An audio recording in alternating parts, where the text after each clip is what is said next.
안녕하세요. 옛 이야기입니다. 오늘도 와주셔서 감사합니다. 옛 이야기 채널은 사연 읽어주는 남녀 채널에서 지금은 삭제되어 들을 수 없는 21년도에 소개해드린 사연 중 베스트 사연만 모아 소개해드리는 채널입니다. 구독과 좋아요 부탁드리며 그럼 오늘의 사연 바로 소개해드리겠습니다. 안녕하세요. 저는 올해로 33살이 되는 처녀입니다. 아직 이 나이까지도 결혼 안 하고 있죠. 특별한 사건이 있지 않는다면 앞으로도 결혼은 안 할 듯 합니다. 제가 처음부터 이렇게까지 결혼에 대해 마음의 벽을 쌓은 것은 아니에요. 결혼에 대한 부정적인 생각이 있기는 했지만 이 정도까지는 아니었죠. 저에겐 아빠가 없어요. 엄마가 정말 힘들게 저를 키우셨죠. 유산균 음료 배달 일을 하시며 어렵게 살림을 하셨습니다. 아빠는 제가 7살 때 집을 나가셨어요. 지금 제게 7살 때의 기억을 말해보라고 하면 기억나는 게 얼마 없습니다. 하지만 아빠가 집을 나간 그날은 그날의 기분까지도 아직 생생하게 기억이 나요. 그날의 날씨도 기억이 날 정도죠. 그날은 비가 엄청 많이 오는 날이었는데 천둥번개도 무섭게 치던 날이었어요. 무슨 연유인지는 자세히 모르지만 아빠는 한 젊은 여자와 우리 집에 와서는 막 엄마에게 화를 내셨어요. 그런 아빠를 보며 엄마는 아빠 바지가락을 붙잡고 제발 가지 말라며 우리들을 버리지 말라고 통곡을 하셨어요. 하지만 아빠는 매정하게도 그런 엄마 얼굴을 발로 매몰차게 차버렸죠. 이 여편네가 생긴 대로 노네. 그만 좀 구질구질하게 굴어라. 그렇게 말하곤 아빠는 그 젊은 여자와 집을 나갔어요. 제가 마지막으로 아빠를 불렀을 때 아빠가 뒤돌아 저를 보며 한 말이 아직도 마음속에서 지워지지 않습니다.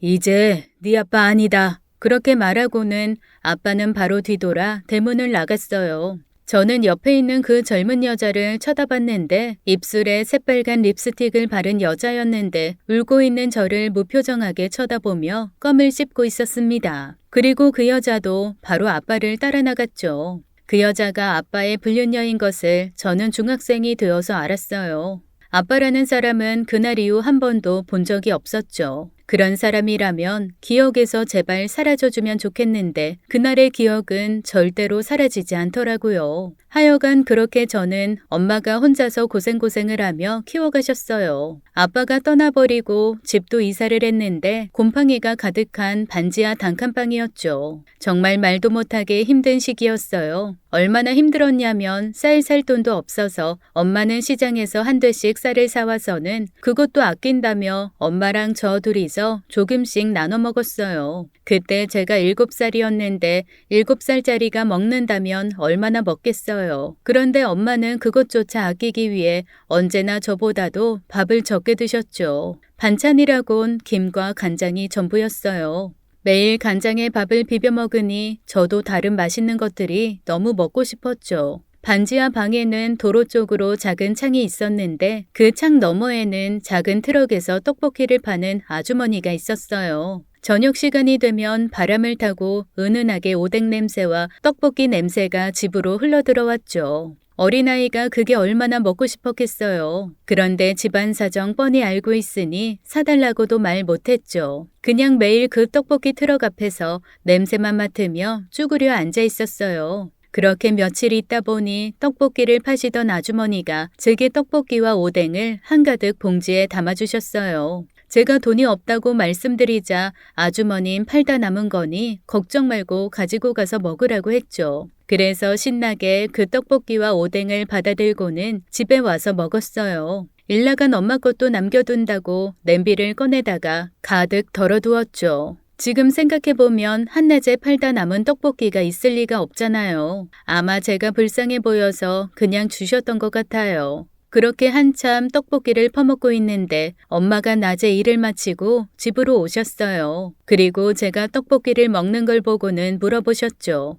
진아야, 돈이 어디서 나서 그걸 사 먹고 있는 거야? 사 먹은 거 아니야. 떡볶이 아줌마가 팔다 남은 거라고 그냥 주신 거야. 지금 한창 장사 시작하고 있는데 팔다 남은 게 어떻게 있어? 솔직히 말해. 진짜야. 아줌마가 팔다 남은 거라고 주셨어. 거짓말하지 말고 너 이리 와. 그렇게 말하곤 엄마는 제 손을 잡더니 저를 끌고 가 떡볶이 아줌마에게 데리고 갔어요. 저 아주머니, 이 아이한테 떡볶이 공짜로 주신 거 맞아요? 네, 맞아요. 아이가 매일 앞에서 보고 있길래 배고파 보여서 제가 줬어요. 이 아이 어머니 되세요? 기분 나쁘셨어요? 아유, 미안해요. 내가 괜히 오지랖이 넓어서. 아닙니다. 고마워요, 아주머니. 떡볶이 값은 드릴게요. 엄마는 한사코 괜찮다고 하는 아주머니에게 몇천 원을 쥐어드리곤 저를 데리고 집으로 돌아왔습니다. 거봐, 내가 훔친 거 아니라고 했잖아. 이거 안 먹어. 저는 제 억울함이 풀리자 서러움이 밀려왔고 엄마 앞에서 주저앉아 대성통곡을 했어요. 그런 저를 보며 엄마도 저를 안으며 계속 미안하다 미안하다를 연신 말씀하시며 우시더라고요.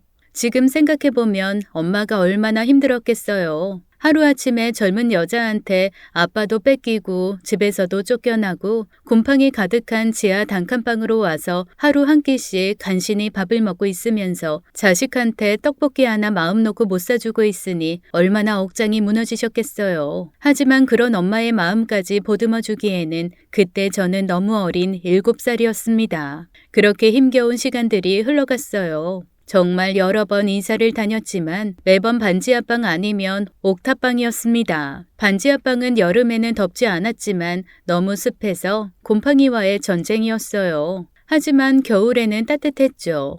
옥탑방은 습하지는 않았지만 한낮에는 방 안에 있기 어려울 정도로 집안이 뜨거워지곤 했어요. 그래도 살다 보니 사라지더라고요. 저희 모녀가 그렇게 고생을 하다가 제가 고등학교에 들어갈 때 2층에 있는 투룸 전셋집으로 이사를 가게 되었어요. 비록 전세 대출을 받아 구한 집이긴 했지만 지하 속에 있는 집도 아니고 건물 꼭대기에 있는 집도 아니었기에 저는 너무 행복했죠. 처음으로 제 방이 생긴 날이기도 했어요. 그렇게 엄마와 어려서부터 고생이란 고생을 다하면서 자라서인지 제게 엄마는 이름만 들어도 가슴이 먹먹해지며 눈물이 날 것 같은 사람이었습니다. 제게는 무척이나 소중한 사람이었죠. 제 최고의 친구였기도 하고요.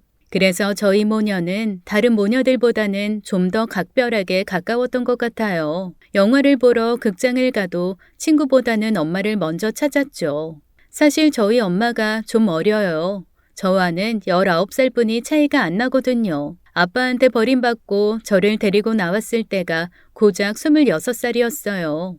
26살, 얼마나 하고 싶은 것도 많고 꾸미며 놀고 싶었을 나이였을까요? 마음만 먹었다면 저 정도는 쉽게 버리고 홀가분하게 새 출발할 수도 있는 나이였죠. 제가 고1 때 엄마 나이는 고작 36살 뿐이 안 되셨었어요. 같이 데이트를 하고 있으면 주변에서는 모녀보다는 언니 동생인 줄 알았습니다. 엄마가 동안이기도 했고요. 그렇게 저희는 친구 같은 또는 자매 같은 모녀였어요. 하여간 그런 일을 겪고 커온 저였으니 결혼에 대한 좋은 감정이 있을 리가 없었죠. 엄마는 세상에 좋은 남자도 많다며 정말 제 앞에 좋은 사람이 나타난다면 시집을 가라고 항상 말씀하셨어요. 그러면 저는 난 평생 엄마랑 같이 늙어갈 건데? 라고 말하곤 했죠. 사실 결혼하기 싫었어요. 제가 결혼하면 엄마 혼자 남을 테니 외로움 많은 엄마가 걱정이었거든요. 그렇다고 저희 엄마 모시고 같이 살자고 하면 흔쾌히 그러자고 할 사람도 없었을 것 같았어요. 반대의 경우라면 저도 싫었을 테니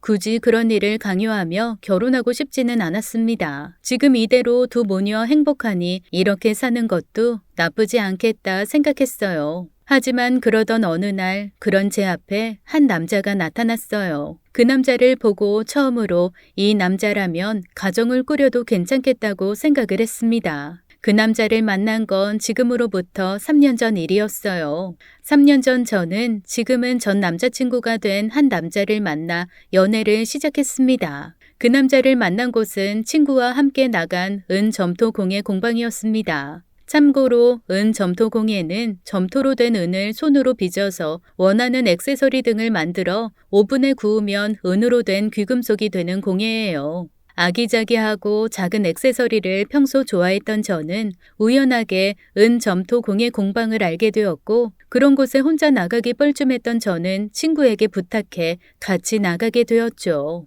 거기서 그 남자를 만나게 되었어요. 전 남자친구 준호 씨는 은점토공예 공방 주인이었어요. 공방에서는 은 점토 공예 말고도 도자기 만들기 같은 것도 하고 있었어요. 저희 말고도 수강생들도 있었고 몇 주짜리 체험을 하러 오는 사람들도 있었습니다. 저와 제 친구는 일주일 반지 만들기 수업을 들었었죠.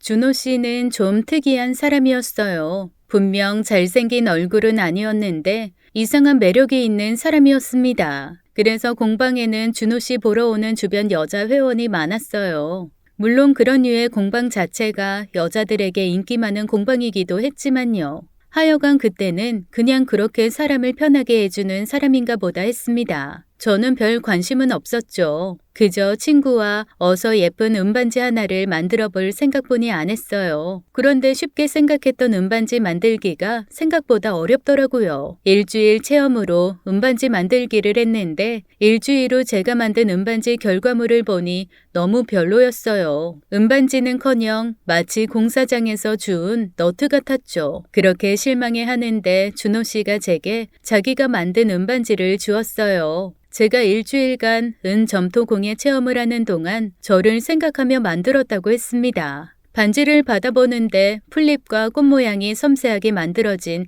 정말 예쁜 반지였어요. 반지를 보는 것도 잠시 왜 제게 이 반지를 주는지 이해가 안 됐죠. 제가 그 공방에 있는 일주일간 준호 씨와 대화를 한 건 한 손에 꼽는 정도였거든요. 그것도 그저 반지 만드는 법에 대한 질문뿐이었어요. 저는 이 반지를 왜 제게 주는지 모르겠다며 거절했지만 준호 씨는 제게 꽃같이 예쁜 진아 씨 보고 만든 거예요. 이 반지 주인은 진아 씨예요. 저 진아 씨한테 첫눈에 반했습니다. 갑작스러운 고백에 너무 당황스럽더라고요. 옆에 있던 친구도 놀라서 웃기만 했고요. 일단 그날은 그렇게 알겠다고 하곤 정신없이 그 꽃반지까지 챙겨서 집에 왔습니다. 당연히 그날 밤 엄마한테 그 이야기를 다 했어요. 엄마, 나 오늘 고백받았다? 고백? 무슨 고백? 무슨 고백이긴 남자한테서 받았단 말이지. 누구? 네 친구 승민이? 걔가 왜 나한테 고백해? 하하, 얼마 전에 은 점토공예 체험해본다고 공방에 가서 며칠 반지 만든 적 있었잖아? 거기서 만난 남자야? 거기 공방 주인이야. 오늘 갑자기 뜬금없이 좋아합니다 이러더라고. 그리고 자기가 만든 반지도 주고 아까 가지고 와서 나 준 예쁜 반지가 그 남자가 준 거야? 응. 얘는 그걸 왜 나한테 줘? 어쩐지 네가 만들었다고 생각하기엔 너무 잘 만들었더라. 어떡하지 엄마? 뭘 어떡해? 이상한 사람은 아니야? 응. 정신은 멀쩡해 보이던데. 그럼 한번 만나봐.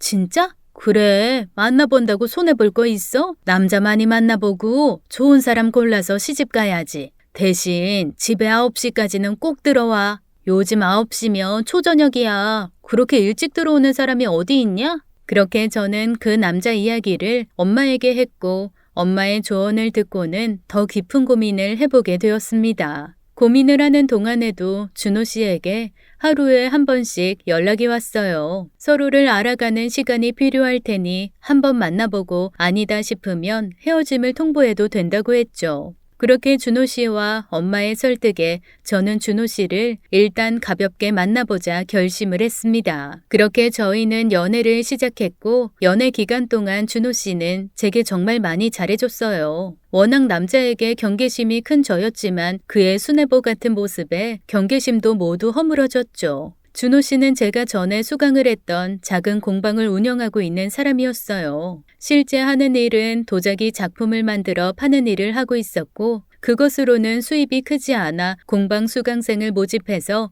추가로 수익을 내고 있었던 것이었죠. 하지만 그렇게 해도 벌이는 좋지 못했습니다. 하지만 저는 그런 것은 크게 신경 쓰지 않았어요. 당시 제가 대기업 연구직에 있었기 때문에 벌이가 상당히 좋았던 것도 있었지만 무엇보다 엄마가 제게 항상 말했거든요. 남자가 능력도 중요하지만 그것보다 더 중요한 것은 인성이라고 하셨어요. 그리고 자기 여자를 얼마나 사랑하는지가 가장 중요하다고 하셨죠. 준호 씨는 저를 많이 사랑했던 남자였기에 그의 능력보다는 내면을 보며 계속 만났습니다. 저와 엄마를 버리고 떠난 아빠는 무역업으로 돈을 정말 많이 벌었던 사람이라고 했어요. 하지만 결국 자기 하나뿐인 딸과 아내까지 칼같이 버리고 떠나는 것을 저는 보았던지라 돈보다 중요한 게 사랑이 맞다고 생각했습니다. 저와 준호 씨는 그렇게 3년간 연애를 했어요. 그리고 어느 날 그가 제게 프로포즈를 했죠. 준호 씨는 한결같은 남자였고 제가 기댈 수 있는 넓은 마음을 가진 사람이란 걸 3년간 계속 확인했기에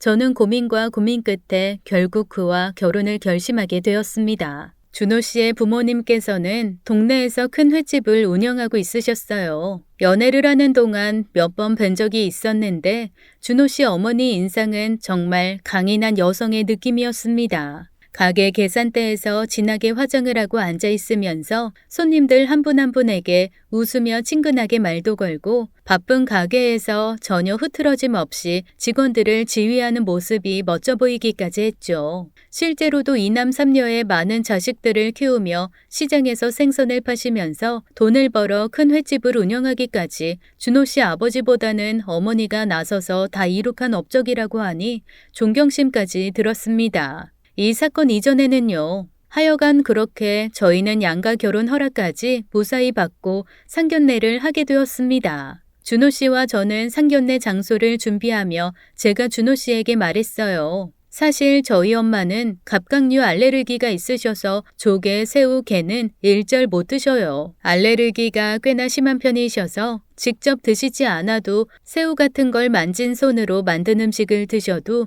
알레르기가 일 정도였죠. 그래서 저는 이러한 점을 준호 씨에게 모두 말하고 상견례 장소를 룸이 있는 고급 한우집으로 잡았습니다. 그렇게 상견례 당일이 되었는데 준호 씨에게 전화가 왔어요. 진아야, 이거 어쩌지? 상견례 장소를 바꿔야 할 것 같아. 왜? 무슨 일 있어? 엄마가 상견례 장소를 우리가 예약한 한우집에서 그 가게 2층에 있는 킹크랩집으로 바꾸라고 성하시네. 준호 씨, 내가 분명히 말했잖아. 우리 엄마 게나 새우 같은 건 일절 못 드셔. 그래, 알지. 근데 엄마가 그 한우집 맛이 별로라면서 무조건 2층 킹크랩집으로 바꾸라고 하시네. 그럼 우리 엄마는 거기서 드실 게 없잖아. 그 가게가 별로면 다른 가게를 잡으면 되지. 왜 하필 우리 엄마가 먹지도 못하는 곳에서 만나는 건데? 그렇게 말하는데 옆에 있던 엄마가 제 통화 내용을 들으시고는 말씀하셨어요. 진아야, 그냥 사부인 원하시는 곳에서 하자. 엄마, 그러면 엄마는 거기서 뭐 드시려고? 그리고 이미 예약한 한우집을 당일날 바꾸는 게 어디 있어? 진아야, 상견례 날인데 그냥 아무거나 먹으면 되지. 외식하러 나가는 것도 아닌데 뭐 그래? 그냥 서로 기분 좋게 아무 말도 하지 말고 우리가 바꾸자. 그래도 엄마. 저는 속상했지만 엄마까지 저렇게 계속 말하니 더 이상 준호 씨에게 따져 물을 수가 없었습니다. 그리고 그렇게 킹크랩집에서 상견례를 했어요. 저희 모녀는 가족이 없었기에 저와 엄마 이렇게 둘이 상견례장을 갔습니다. 그런데 준호 씨네 가족은 준호 씨와 부모님 그리고 형제들이 모두 나왔더라고요. 준호 씨 형제는 준호 씨 빼고는 모두 결혼까지 했기에 그 식구가 정말 많았어요. 준호 씨를 빼고도 모두 12명이었습니다. 시누이 되실 분들이 아이들까지 2명이나 데리고 왔더라고요. 사실 그 상황이 좀 어이가 없었습니다. 보통 상견례 자리에서는 상대방 가족 수에 맞춰 나가는 게 예의라고 알고 있었거든요. 그냥 제가 어떤 사람인지 준호 씨 형제들 입장에서 궁금해서 나오신 거라 좋게 생각했어요. 그렇게 서로 인사를 하며 이야기를 하는데 이윽고 식당에서 준비된 식사들이 나왔습니다. 킹크랩이며 새우 조개들을 가득 내오더라고요. 그중 저희 엄마가 먹을 수 있는 것은 하나도 없었어요. 음식이 나오자 준호 씨네 가족들은 정신없이 킹크랩 껍질을 부수며 음식들을 먹기 시작했습니다. 사돈, 왜 이렇게 못 드세요? 여기 킹크랩이 끝내줍니다. 어서 드세요. 네, 사부인 많이 드세요. 저는 점심을 늦게 먹었더니 배가 안 고프네요. 아니 사돈, 이런 귀한 음식들은 배가 고프나 안 고프나 다 뱃속으로 빨리빨리 넣어야 하는 겁니다. 자, 이거 드세요. 제가 야무지게 껍질 다 깐 겁니다. 어머님, 저희 엄마는 알레르기가 있으셔서 이런 게나 조개, 새우는 못 드세요. 그래, 준호한테 들었다. 근데 그건 싱싱하지 않은 거 먹어서 그러는 거지. 이렇게 싱싱한 거 잘 먹으면 아무렇지도 않아. 안 그러니 얘들아?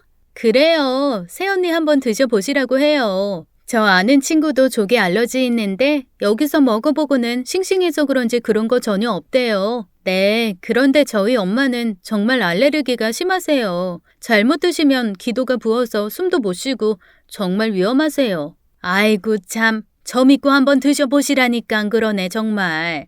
맛있어요. 그렇게 예비 시어머니는 계속 친정 엄마한테 게살을 손으로 집어서 들이미셨지만 어쩌겠어요. 먹을 수 없는 건 먹을 수 없는 거죠. 엄마는 계속 예의를 차리며 사양을 하셨습니다. 그런 저희를 보며 예비 남편 준호 씨도 안절부절 못했죠. 엄마 못 드신다고 하잖아요. 그만하세요. 이놈아 가만히 있어봐. 다 이런 것도 정신력 문제야. 사람이 아프다 하니까 나쁜 거지. 알러지 그까짓 거 좀 가렵고만 거지. 뭔. 저는 예비 시어머니가 저렇게 고집을 피우시니 기분이 많이 나빠지더라고요. 한 성격하는 저였기에 순간 상을 엎어버리고 싶었지만 모두들 저보다 어른들이었기에 꾹 참으며 식당 종업원을 불렀습니다. 네, 손님, 뭐 필요하세요?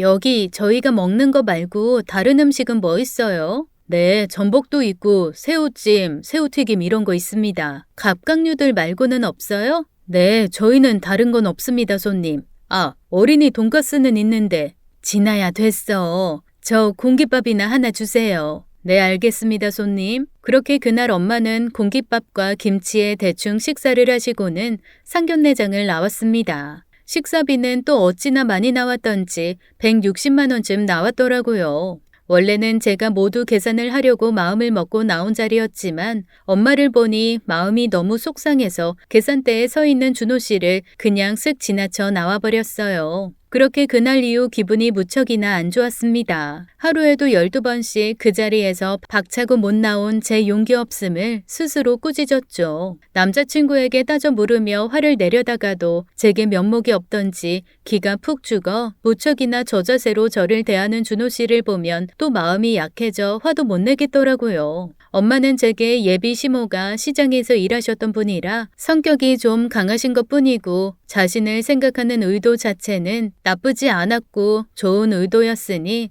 제게 화를 내지 말라고만 하셨습니다. 그렇게 그날의 상견례 사건을 꾹 참고 넘어가기로 했어요. 하지만 한 번만 더 이런 일이 생긴다면 이 결혼을 제 운명이 아닌 걸로 생각하고 그냥 접기로 마음먹었죠. 그렇게 다시 결혼식 준비를 했어요. 어느 날 양가 부모님 한복을 맞추는 날이었죠. 상견례 날 이후 다시 친정엄마와 예비 시어머니가 만나게 되었어요. 양가 부모님은 그날 서로 한복을 정하고 그때까지는 아무런 문제가 없었습니다. 사돈, 제가 상견례 날 신뢰가 많았어요. 전 그냥 귀하고 좋은 음식이 있으니 같이 나누고 싶은 마음에 권한 건데 제가 그날 실수를 많이 했네요. 아이고, 아닙니다, 사부인. 그 마음 제가 다 이해합니다. 그래서 오늘은 저희 식사도 같이 해야 하니 제가 저희 식당으로 모실게요. 제가 사돈 대접한다고 특제 전골이랑 이것저것 아주 많이 준비해뒀어요. 그렇게까지 안 하셔도 되는데 힘드시게 뭐하러 그러셨어요? 제가 그날 너무 죄송해서 그렇죠.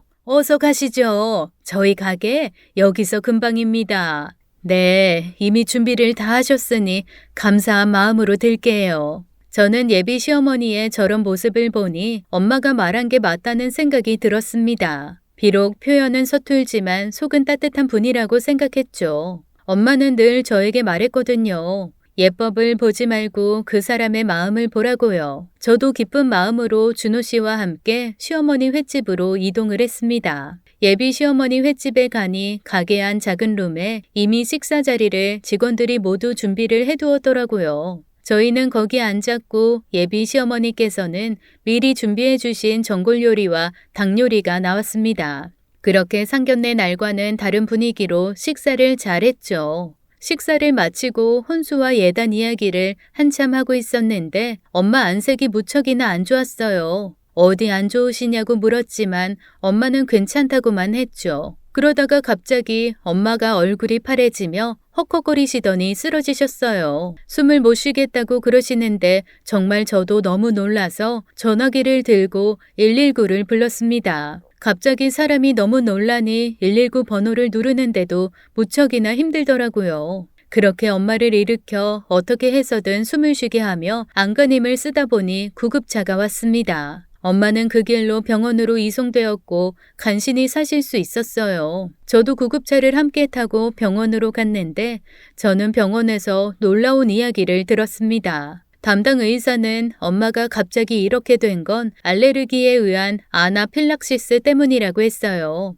알레르기 증상 발현과 동시에 굉장히 빠르게 진행되는 심각한 알레르기 반응이라고 했죠. 분명 어떠한 갑각류 음식도 드시지 않았는데 갑자기 이렇게 되니 의아해했습니다. 남자친구도 함께 병원으로 왔기에 제가 남자친구에게 물어보았지만 예비 시모가 만든 음식도 닭과 전골이었기에 어떠한 갑각류가 들어가지 않았다고 했어요. 의사 선생님은 다른 알레르기가 생긴 것일 수도 있으니 다시 여러 가지 검사를 해보자고 했죠. 그렇게 이야기한 후 병원 대기실에 나와 있는데 다리가 풀리더라고요. 정말 하마터면 엄마를 잃을 뻔했다는 생각에 눈물이 쏟아져 나왔습니다. 왜 갑자기 저렇게 된 것인지 새로운 알레르기가 생겼다면 엄마가 또 얼마나 힘들어할지 걱정이 되었죠. 그렇게 엄마는 3일간 병원에 입원하셔서 항알레르기 치료를 받으시고 새로운 알레르기 검사를 받으셨어요. 그리고 퇴원을 하셨죠. 병원에서는 엄마에게 다른 새로운 알레르기가 생긴 건 아니라고 했어요. 그 전에 먹은 게 무엇인지 남자친구네 식당이 횟집이니 혹시 요리 도구에 조개 같은 것이 묻은 건 아닌지 살펴보고 물어보았지만 전혀 그런 게 없었죠. 남자친구도 그렇게 말했고요. 그렇게 그 일은 의문이 남는 일로 지나가게 되었습니다. 그렇게 엄마는 며칠을 쉬고는 제게 말했어요. 진아야, 네 예비 시어머니한테 전화해서 혼수 어떤 거 준비해야 하는지 물어봐라. 저번에 같이 식사했을 때 품목별로 하나하나 다 말씀해 주시던데 내가 그날 못 보일 거를 보여서 하나도 기억을 못 하겠네. 엄마, 지금 이 상황에서 결혼은 무슨 결혼이야? 엄마가 왜 그렇게 된지 일단 병원에서 더 검사 받아보고 결혼을 하든 말든 하자. 얘는 이게 뭐 대수라고 이미 준비 중인 결혼을 미뤄. 잔말 말고 시어머니한테 전화해서 물어봐. 내가 전화하고 싶어도 아직 목소리가 쉬어서 말이 잘 안 나오네. 엄마는 그날 사고 이후 아직 목이 완치가 안 되어서 말을 하실 때마다 목소리에서 쇳소리가 났어요. 그걸 보니 또 가슴이 찡하게 아팠죠. 알았어. 그런데 무슨 혼수 품목까지 정해주고 좀 너무한 거 아니야? 그래도 우리 형편 생각해서 비싼 거 안 하신다니 얼마나 감사하니. 전화해서 공손하게 여쭤봐. 또 승질 부리지 말고. 알았어, 엄마. 전화기에 녹음되지? 되지. 왜? 시어머니랑 통화할 때 혹시나 원하시는 혼수들 빠뜨리지 않게 녹음 좀 해두라고. 내가 들으면서 하나하나 준비하게. 그냥 적으면 되지. 얘는 적다가 실수로 빠뜨리면 어쩌니? 그냥 녹음해둬. 괜히 시어머니들 사람한테 밉보이지 말고. 아유, 알았어. 진짜 그냥 결혼해서 둘이 알아서 살면 되는데 뭐가 이렇게 복잡해? 저는 엄마에게 궁시렁거리며 말하곤 바로 예비 시어머니에게 전화를 했습니다. 그리고 엄마가 말한 대로 녹음 버튼을 눌러뒀죠. 시어머니께서는 전화를 받으시곤 엄마 안부를 걱정스럽게 물으셨습니다. 그리고 혼수 품목도 하나하나 말씀해 주셨죠. 그렇게 엄마가 원하는 대로 예의 바르게 인사까지 드리고 전화를 끊으려고 했습니다. 어른이 먼저 전화를 끊고 나서 제가 전화를 끊는 게 예의인지라 딴에는 예의 바르게 통화를 한다고 시어머니에게 인사를 드리곤 전화를 끊으실 때까지 기다렸어요. 그런데 시어머니께서 전화를 안 끊으시더라고요. 여보세요? 여보세요? 어머니? 분명 수화기 너머에서는 소리가 들리는데 시어머니께서는 대답이 없으셨어요. 자세히 들어보니 시어머니께서 옆에 누군가와 대화를 하고 있으셨습니다. 전화를 끊었다고 생각하시곤 실수로 그냥 전화기를 내려놓으신 것 같았어요. 그 생각에 저도 그냥 전화를 끊으려고 하는데 그때 제 귀에 놀라운 소리가 들렸습니다. 새언니야? 그래, 혼수 물어보더라. 그런데 진짜 새언니네 엄마 실려갔어? 그래, 그 양반 어묵 먹더니 캑캑거리면서 쓰러지더라니까. 정말? 와, 오빠네 장모 진짜 알러지 있었나 보네. 그래, 내가 그 양반 알러지 고쳐주려고 전골에 넣은 어묵에 새우를 엄청 갈아 넣었거든. 그 아줌만 그 맛이 안 느껴지나? 내가 알아봤는데 새우 알러지 있는 사람이 새우 먹으면 입안이 싸하게 맵게 느껴진다더라. 그래서 그 맛 못 느끼게 일부러 매운 고추 많이 넣었어. 하하, 엄마 진짜 못 말린다. 얘, 말도 마라. 밥 다 먹고 커피 마시면서 내가 사돈한테 새우랑 꽃게 잘 드시네요 라고 딱 말하려고 하는 찰나에 목 잡고 뒤로 넘어가더라. 그래서 어떻게 됐어? 뭘 어떻게 돼? 그냥 구급차 타고 병원 갔지. 잘했어 엄마. 말했으면 큰일 날 뻔했다. 엄마가 다 뒤집어 쓸 뻔했지 뭐야. 근데 얼마나 넣은 거야? 그냥 장사하고 남은 안주용 새우 다 넣었지 뭐.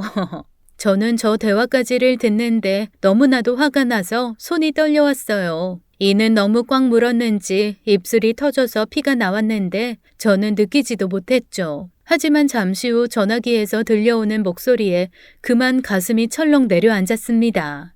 엄마, 그래도 조심해요. 장모님 그러다 돌아가실 뻔했어. 진아가 알았으면 결혼이고 뭐고 다 끝났어요. 넌 걔가 뭐가 좋아서 그렇게 절절매? 아니 집안 볼 거 뭐 있어? 상견례 날도 계산 네가 했지? 모자른 놈. 진아한테 계산을 시켰어야지 네가 다 하면 그걸 어떡해? 그리고 결혼하면 네가 나중에 늙은 장모 모실 거냐? 진아 고깃집에 가 지 엄마 안 모시면 가만히 있겠어? 모시면 되지 뭐. 하여간 입들 좀 조심해요. 진짜 진아가 알면 가만 안 있을걸? 지가 가만 안 있으면 뭐 어쩔 건데? 새우 좀 줬다고 고소라도 한다디? 오빠, 장모 모시기 싫으면 어묵에 새우 좀 넣어. 야, 말 조심해. 농담이야. 엄마가 심하게 알레르기가 온 것은 시모가 몰래 엄마 음식에 가득 넣어둔 새우 때문이었습니다. 저도 예비 시모가 요리한 전골이 워낙 매워 새우 같은 맛을 전혀 못 느꼈던 것이었어요. 그리고 그건 저희 가족 말고 남자친구네 가족은 모두 알고 있었던 것이었어요. 저기까지 듣는데 이후에는 전화기에서 바스럭 소리만 들리더니 이내 통화가 끊어졌습니다. 엄마는 제가 한동안 말이 없자 제 방으로 다시 오셔서 제가 물었죠. 진아야, 시어머니께서 뭐라고 하시던? 녹음해뒀지? 엄마, 녹음 이야기해준 거 정말 고마워. 아주 잘 녹음됐어. 그래? 그런데 얘가 왜 이래? 진아야, 왜 이렇게 화가 났어? 너희 시어머니가 무슨 말 하시던?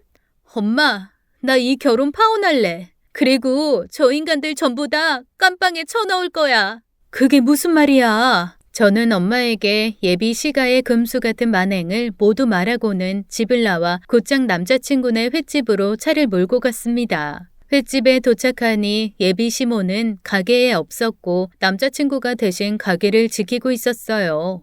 진아야, 연락도 없이 웬일이야? 우리 엄마가 왜 갑자기 숨을 못 쉬고 쓰러져서 병원에 실려간지 넌 알고 있냐? 무슨 소리야? 진아야, 저번에도 말했잖아. 난 전혀 모르겠어. 병원에서 무슨 말해? 왜 그러신 거래? 왜 그런 거냐고? 내가 알려줄게. 잘 들어봐.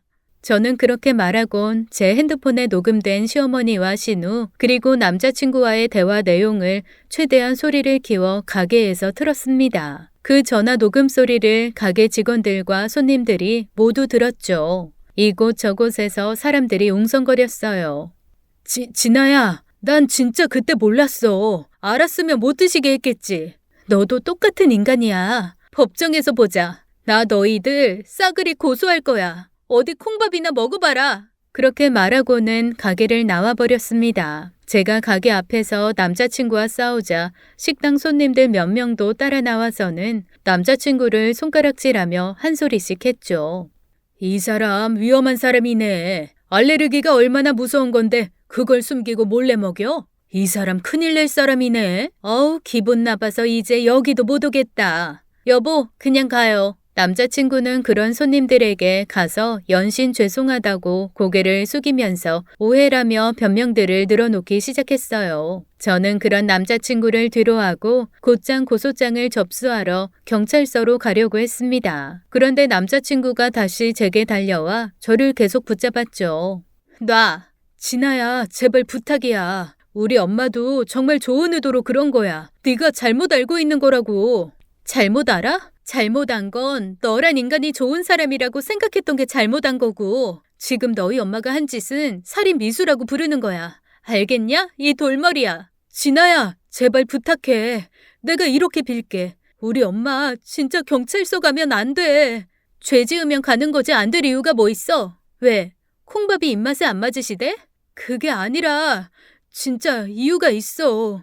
그건 내 알 바 아니고 솔직히 너희 가게 다 뒤집어 엎으려고 왔다가 그게 나중에 고소한 거에 문제 될까 봐 참는 거야. 그렇게 말하고는 그곳을 떠났어요. 남자친구가 저를 계속 불렀지만 무시했죠. 이후 병원에서 진단서와 병원에 조금만 늦게 왔다면 충분히 사망에 이를 수 있었다는 의사의 의견서까지 모두 받아 제가 그날 녹음한 전화기 속에 녹음 파일까지 더해서 고소를 했습니다. 주변에서는 다들 안타깝지만 이 정도 상해죄로는 벌금형이라고 했어요. 잘해봐야 집행유예라고 했죠. 하지만 저는 꼭 저 파렴치한 인간들한테 법의 심판을 내려주고 싶었습니다. 그런데 고소 후 저는 고소 과정에서 너무나 놀라운 이야기를 듣게 되었어요. 그건 바로 예비 시어머니였던 사람이 제가 고소를 한 그때 이미 집행유예 상태였더라고요. 생각지도 못한 사실에 너무 놀라웠습니다. 예비 시모는 어느 날 친구와 같이 술을 마셨고